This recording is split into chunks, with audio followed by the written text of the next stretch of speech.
And straight from some of the hardest hitting headlines back into the main event of today's episode. It's good to be with you, Az. Happy Friday. Thank God it's Friday, mate. It is indeed. And we are in our third official studio. Well, look, I'm excited to have you with me here today. It's always good to catch up with you and get some FaceTime, of course. But equally, we're here to talk about one of our latest white papers, the Hospitality and Medical White Paper. We're going to keep it pretty much focused, maybe ironically, in the scene of hospitality, obviously being in a big pub today. But equally, excited to hear a few of your these stories. guys are like a pub monopoly as well, aren't they, Brewdog? We are talking today about our latest white paper.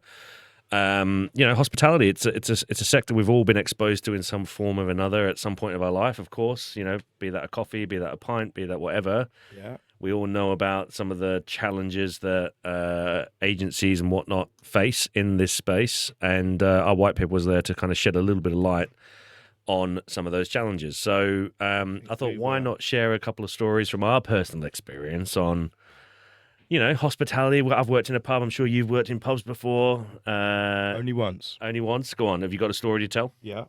So the reason I only worked in pub once, it was a little local pub, cash in hand sort of thing. Just like doing some bar work on a few evenings. But it was an old school pub, so they had an old school till. There was no screen on it. Just like a big calculator with a receipt reel thing on it.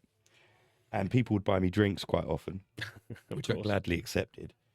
And I'm not a mathematician, hence why I'm in sales. We leave the accounts to the accountants. But I basically just messed up their till so badly that I guess their books were millions over or under, whatever it was per night, and they could not square it away. I really messed them up, so they had to let me go after like 3 or 4 or 5 shifts or something. But yeah, that's my experience. Good times. I think, I mean, obviously for those that don't know, my accent probably gives it away, but I grew up in Australia and I came back to the UK in 2012. And one of my first jobs back in the UK was working in a pub in Oxford Street. And my goodness, I mean, £7.51, I think, maybe from memory, was the minimum wage back then.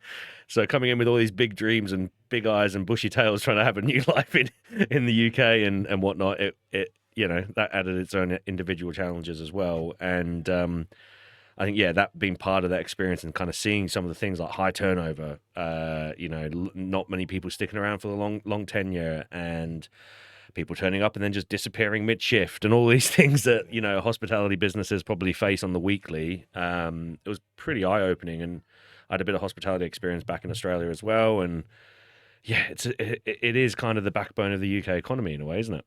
Yes, mate. Yeah. Well, I mean, at least it used to be. Yeah. I think it's changing. The pubs are shutting. Nobody goes to them. The pints are nearly £10 a go somewhere, some places. A lot of people drink, pre-drink at home and then go to where they're going, if you're going out clubbing or whatever it is. Yeah.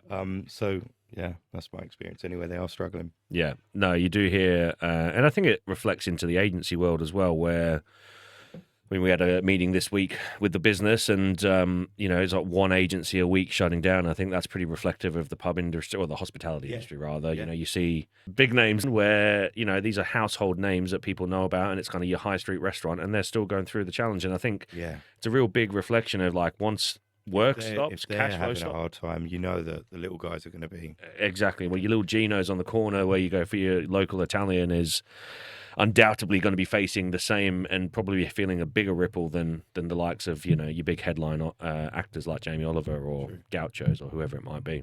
I read our white paper last night, and I know that we've got some really good facts and stats and figures on that. Speaking of the white paper, what really inspired Bar 2 to produce it? Obviously, we've done a few of them now. This is our third white paper. We've got another one releasing in the next quarter, but specifically hospitality, medical. Well, we have always kind of been in the middle of recruitment, payroll, compliance, that area. So we see the workforce shifts before they hit the headlines normally. 2025 saw a clear inflection point, tightening regulation, operating costs, rising operating costs, a labour market that's reshaping around flexibility and compliance. So we wanted to give agencies and hirers single kind of data point view of what's really happening across hospitality, not just from the lens of vacancies, but how compliance reform and pay models are influencing recruitment strategy. I guess what we're trying to do with the white paper is design it to kind of help the industry and prepare for what's coming next year, right? We've got a big amount of change, and not just in hospitality, it's across the industry. Umbrella reform, payroll reform, there's a few different words being flown around, but particularly around umbrella legislation in the new year. I guess what we're trying to do with it is give practical direction on how to stay compliant, how to stay competitive. Why are 2025 and 26 pivotal years for the hospitality sector, would you say? I don't know if it's just honed in on hospitality, but I think the whole industry is feeling adjustment. I think people have been more prepared. Well, they're trying to be more prepared, rather. I think that the news is creating fear, and there's a lot of noise out there in the market. And, you know, the point of this podcast is not to add to that, but actually just to help people steer themselves through it. But I think, you know, looking over the last 12 months, businesses have been consolidating after things like cost of living, wage inflation, obviously not to buzzword, but you've got Brexit. And, you know, these are things that, yeah, they are a bit of a buzzword now, but we're now feeling the consequence of those actions. And I think next year, 2026, is going to bring in the introduction of umbrella company regulation, which I think is a good thing all around. I think businesses need to know how to use umbrella as part of their supply chain and have the confidence to do so, which obviously we're trying to support and give advice and guidance on. I think it's definitely going to weed out a lot of the, you know, there's not going to be as much room, I think, for non-compliance, which there's a lot of now. Every week we're hearing something about umbrella companies closing down, or, you know, there's been other, I'm not going to speak them on the air, but, you know, there's other rumors going around the industry as well about big suppliers that are going through challenges, let's say. But I think for hospitality as an industry, it's built on flexibility. I mean, when I worked in a pub, not just in the UK, but in Australia as well, like, you do it because it's a Friday night beer token thing. You go out and you go work in a pub to get some money. Absolutely. And the idea is that you can go to work and then not go to work when you don't need to. Yeah. And I think that, you know, for an industry that's built on that type of flexibility, a fast turnaround, you know, variability of staff, people coming in, people going out, you know, people, I think it's now coming up to that standard that it is a gig economy. It's not designed to be long-term stuff, I think, at least from my perspective. And that's a big shift, because I think people treat it as a permanent job. But when you're on, I mean, back in my day, £7.51 an hour, it's tough. It's hard. I mean, but I think both agencies and hirers do need tighter control on how their workers have been paid, onboarded and managed. And, you know, we're going through winter at the moment, but in the summer season for events and catering and weddings and summer festivals and security and football matches, that's, you know, that's another example of that kind of gig economy mentality. I think these last couple of years together have really set the foundation for how compliance and scalable hospitality staffing looks for the next few years at least. So, Arron, go on. Looking at our white paper, I don't know if you remember the headline from your reading last night. 79,000 vacancies have been reported in hospitality over the last 12 months. Why do you think there's such a severe shortage of staff in that sector? Do you think it's paid? Do you think it's... I think, not to go back to it again, but Brexit probably reduced how many people want to be here and the availability of, like, EU labour. Yeah. Cost of living is ridiculous. Don't even say that. So I think shift work is, you know, harder to make ends meet when you're doing that kind of thing. And many workers who left during COVID never came back either. Brexit again. So for agencies, it's meant a higher placement cost, a lot more competition for the available talent that is here. And for the end company, like big chains hiring directly, reduce service capacity and reliance on short-term staffing. Until retention improves and recruitment models become more flexible and compliant, the gap's going to stay there. Yeah, I totally see that. And I think that there's a big trend at the moment with return to workers as well. You know, we're seeing older workers are coming in and filling experience gaps where maybe younger teams are just not in. There's the younger generation. Gosh, I feel old, but the younger generation don't go out and drink on a Friday night. You know, like there's, well said. Yeah, there's and I think that what we're seeing, even in my local, there's hopefully I'm not out of turn saying this, but there's older people that are working behind the bar, whereas typically you go into a pub on a Friday night and it'll be a young team of staff behind the plank of wood, right? But yeah, I think, is it filling a gap? Is it stabilizing the teams in a way that the industry hasn't seen before? I think we're seeing a lot of the kind of return to workers are looking for like social connection. They're probably looking to top up their pension in terms of that flexible income. Top up their regular full-time job. Top up probably. and that's it. I mean, I did a shop the other day that was like a basket shop. If it was like £100 for a basket shop, and it's like bread, milk, cheese, nothing. We're not in the fancy aisle. We're talking basic commodities, and it's really expensive. And I think everyone's feeling that pressure, and especially at that type of people that are maybe finished work or maybe tailing out their lifetime career and looking for an additional top up. It's tough. Yeah, it's really hard. I mean, I think we all feel that. So why do you think it's still difficult to attract younger workers due to hospitality because of that?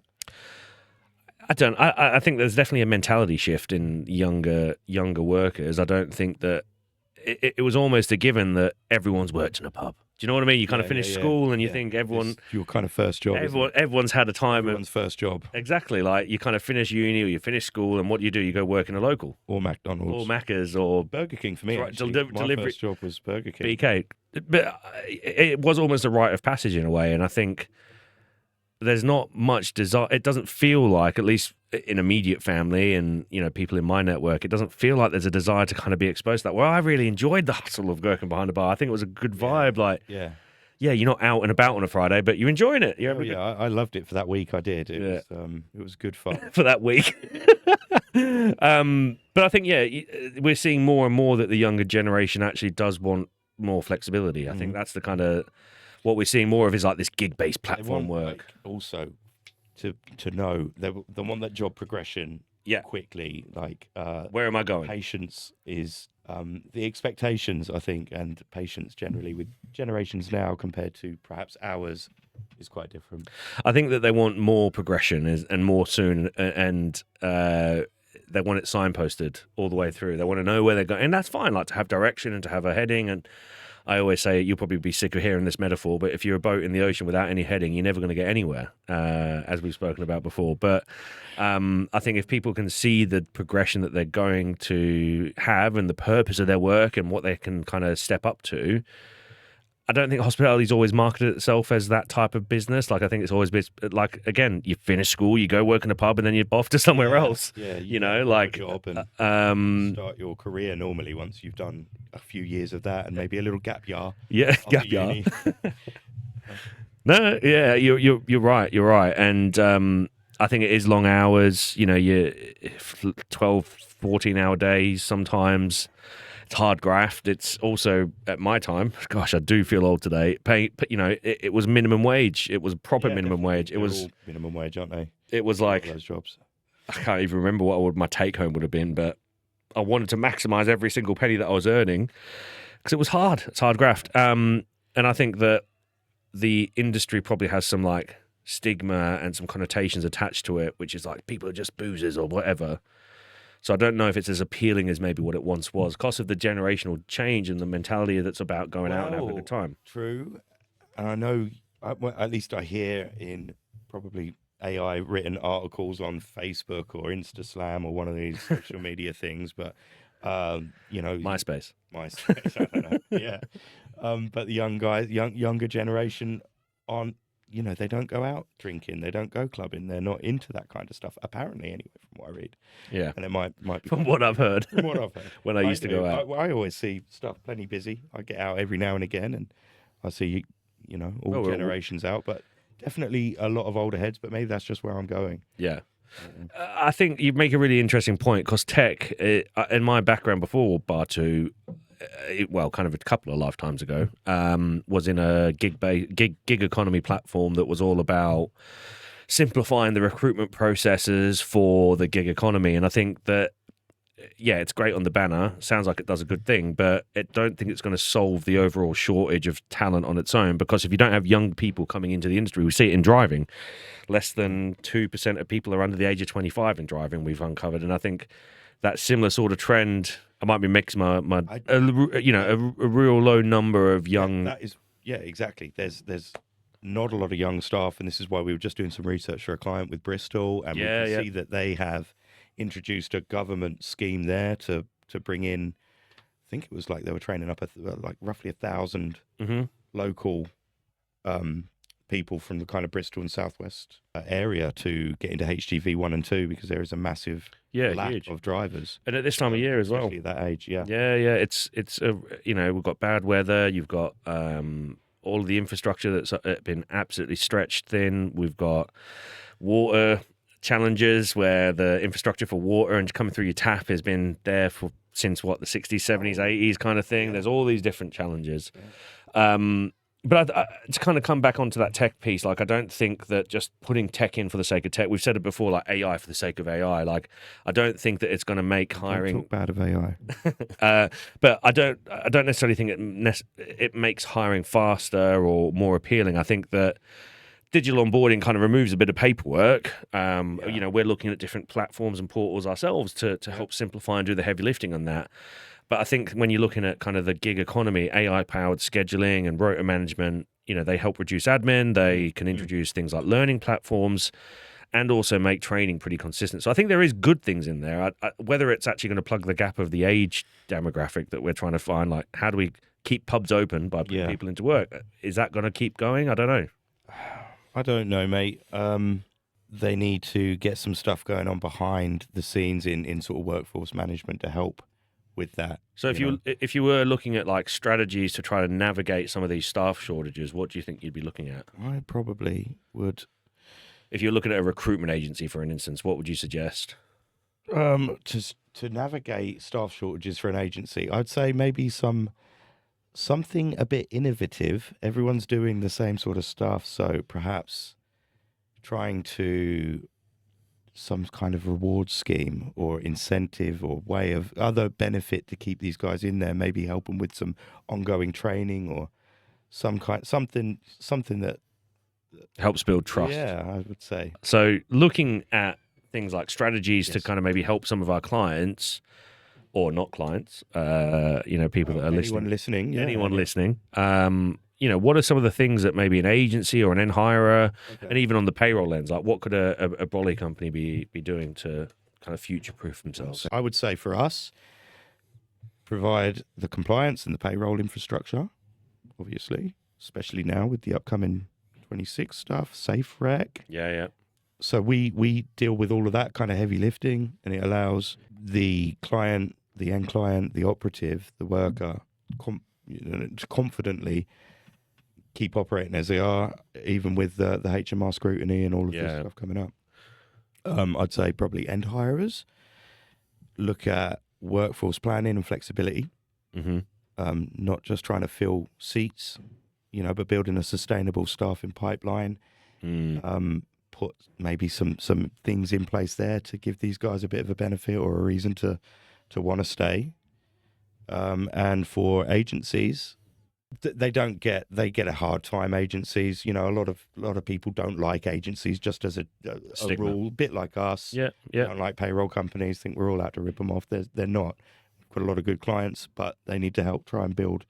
Well, they need to try and build trust with their people. That agency brand is so important. Yeah, and like how you come across to contractors. I think that employee, well, not employee, but contractor or candidate, call it, that perception that you have to that individual, it's really important on, how transparent can you be to an individual that's going to potentially work for you and earn you a crust? Yeah, definitely. It's compliance, but also having that relationship there so that they know you are somebody that they can trust. You're giving them regular work. You're not paying rubbish rates.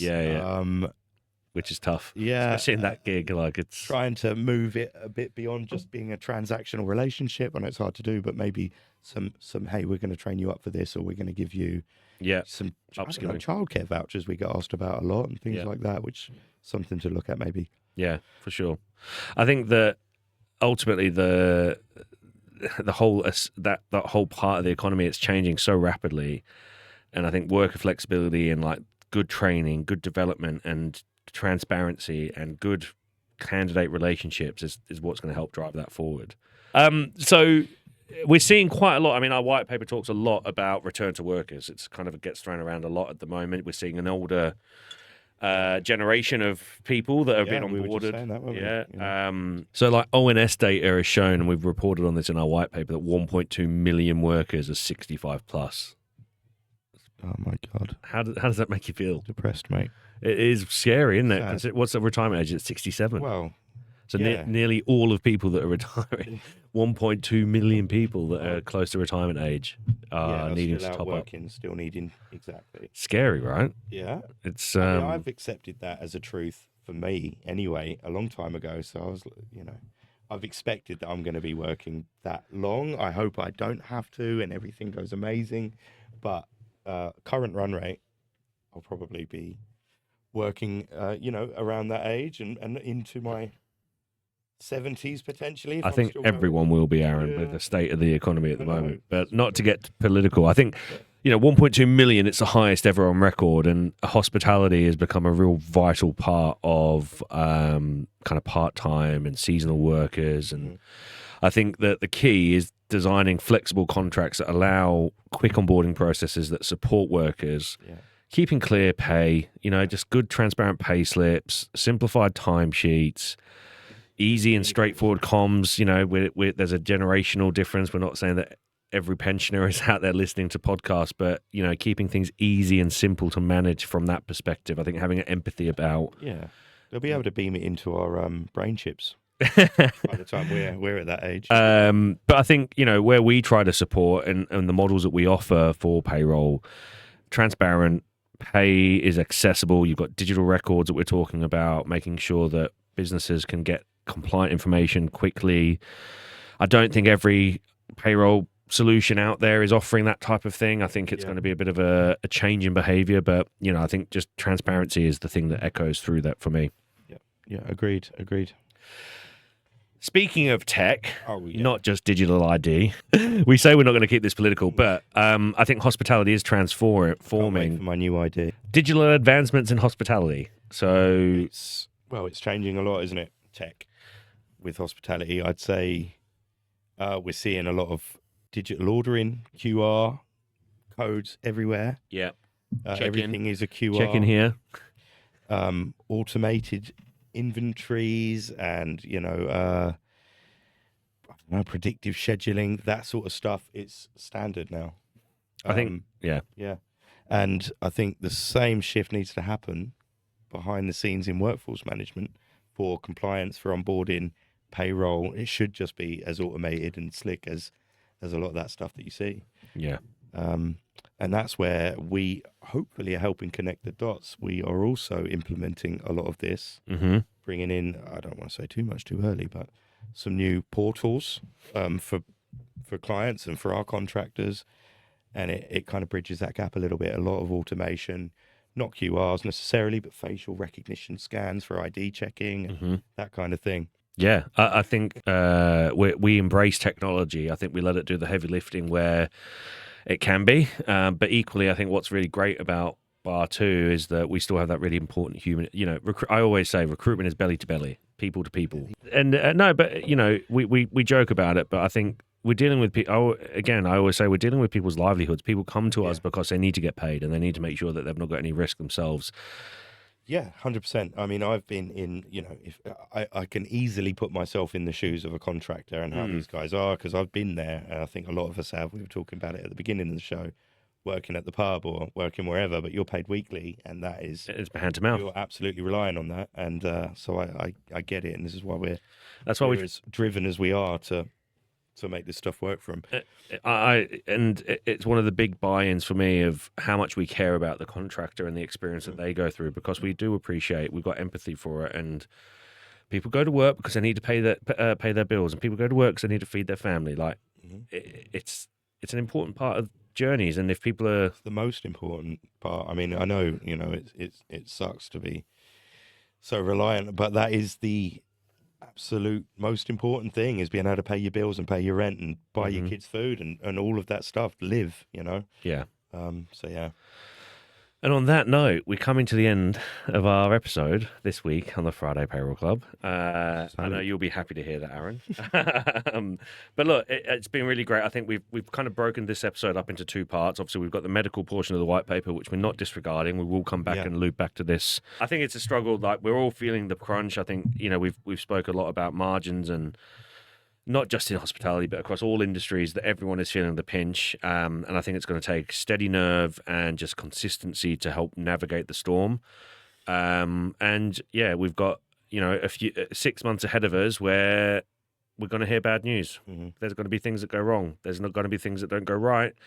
Not speaking from our perspective, but more around the government and all the other noise that goes on in the world right now. But yeah, it's been a great episode. Good to chat. We're going to hone back in on medical in the next couple of weeks. We've got a pretty exciting schedule up ahead. We're doing our first event, Aaron. So we've got that coming up in March. That's all going to be focused on, umbrella reform, payroll reform, making sure that agencies have as much information on that as possible before we get to the event.